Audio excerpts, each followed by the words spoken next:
it's me and welcome to another edition of the vlog. I am back and we are here to talk about Supergirl season 2 on the CW. I am happy to see that they have basically kept the tone even if it's no longer filmed in my beloved LA. I miss it. Oh well. I can understand why they moved everything up to Vancouver. It certainly would make it a lot easier since the rest of CW shows are based out of Vancouver.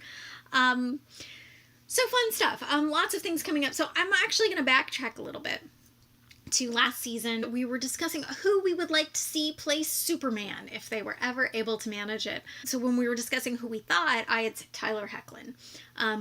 Because it's no surprise, I have the utmost respect for this man. I think that he's an incredible actor and I've loved him. I've loved him since I discovered him on Teen Wolf when he played Derek Hale.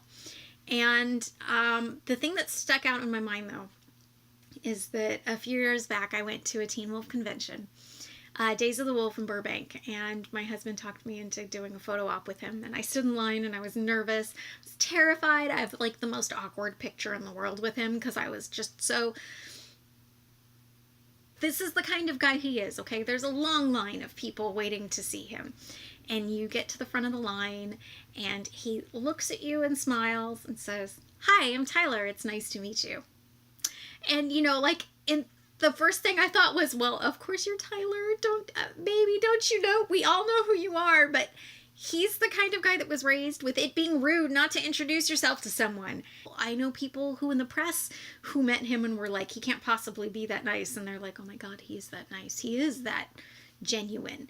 And so one, I knew that if he got cast as Superman, it would be a big freaking deal for his career.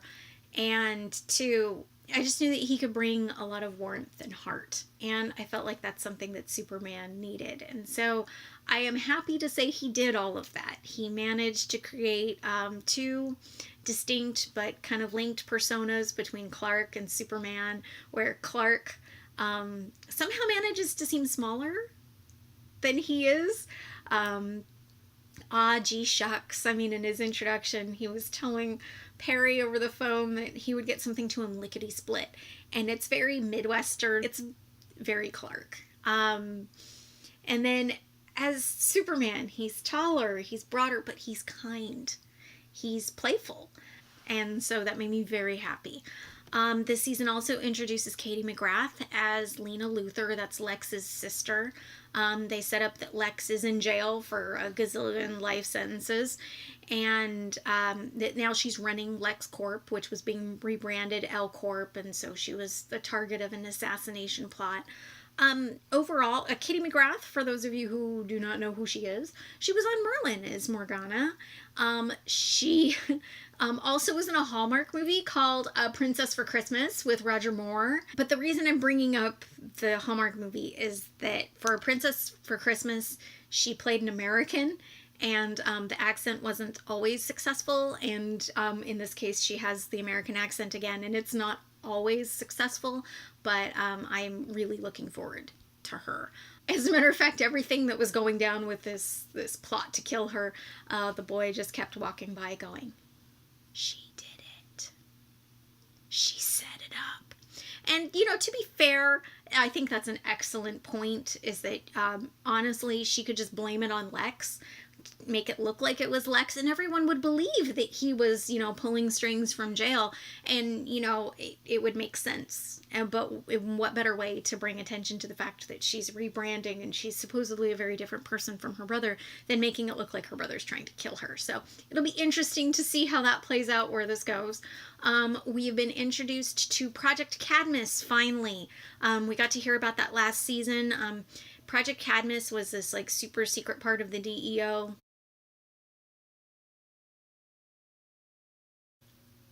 where there was testing on aliens and things like that, and it's one of the reasons why Superman did not want to work with the DEO, although as we found out, the other reason was the fact that they have kryptonite, which is why Clark and John do not get along very well.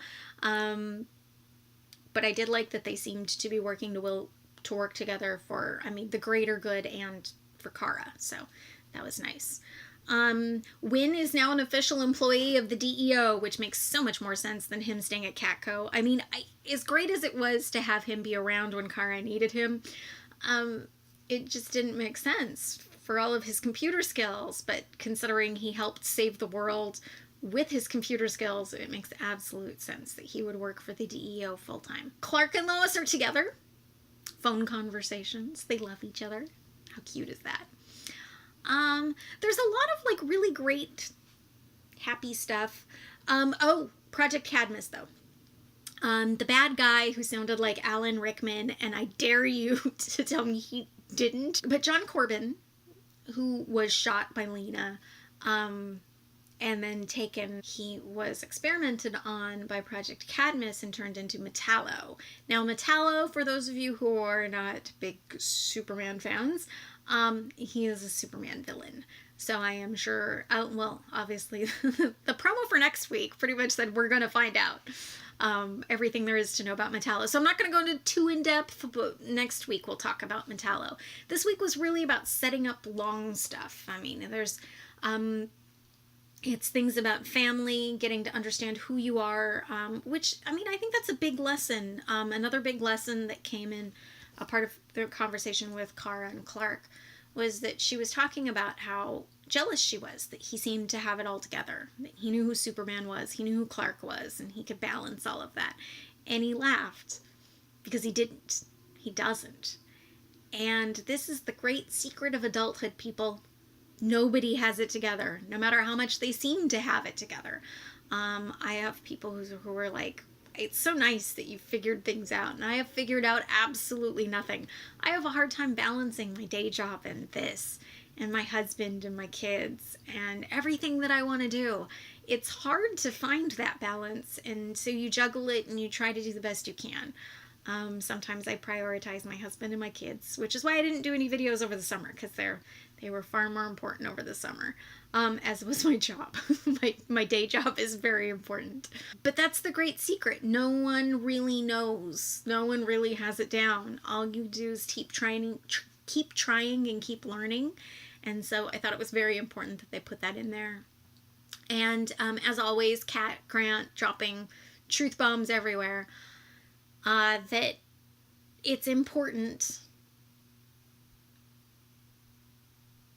to take that leap of faith, even when you know the road ahead is going to be scary and you're going to change and you're going to grow.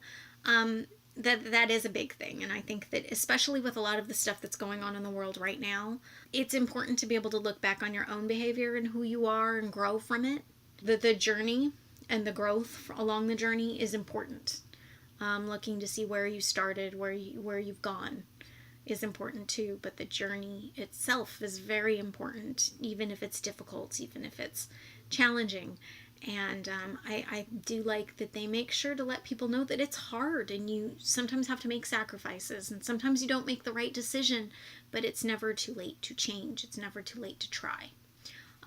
Speaking of Kat Grant, it looks like they are setting up something mysterious, probably to explain why Callista Flockhart won't be in every episode, which I'm going to miss her so, because, I mean, Kat Grant is just deliciously wonderful. Kara and Jimmy. Okay. So, I know why they did this, and I admit I'm a little disappointed. Kara and Jimmy, we'd gotten to the point where they were going to date, and Kara's decided not to because she just doesn't know who she is yet. And while I can understand the not wanting to drag Jimmy through all of this while she's trying to figure out who she is and how all of this balances, because a relationship is one more moving piece to have to juggle. Part of me feels like it's a little bit of a disservice to Jimmy to assume that he wouldn't be a good partner to help with that. So, especially considering he's Superman's best friend. So, more than anyone, he understands that double life. But hopefully it just means that this is just a future thing. I guess, you can't give everybody what they want right away. Alright, well, I can't wait to hear what you guys thought about this episode, what you guys think about the episode. So go ahead and leave it in the comments. If you guys like this video, please subscribe to my series. Subscribe to my YouTube channel. My children have pointed out that I am 14 subscriptions within 100, and so maybe I'll do something cool for that. And if you like it, share it, the video. I'm going to be doing these every week. There's a new episode. I am probably going to be exhausted, but I'm going to try to do this. So if you guys want to find me around the internet, I am all over the place. I have a website. It is whitneydrake.com. I blog there occasionally, but more importantly, it has links to all of my social media accounts, including Twitter, where I am at Whitney D. I am on Facebook. I am Geek Pirate Mom. I am on Instagram. I'm Whitney Drake, all one word. I am on Snapchat and Tumblr. Both of those were username Winged Kiari. I think that's it. I mean, I'm on Google Plus, but I barely post there, so I'm not even... Oh well. But anyways, if you guys have questions or comments, put them below. I hope you have a great week. I will see you next week, and bye. And that's it.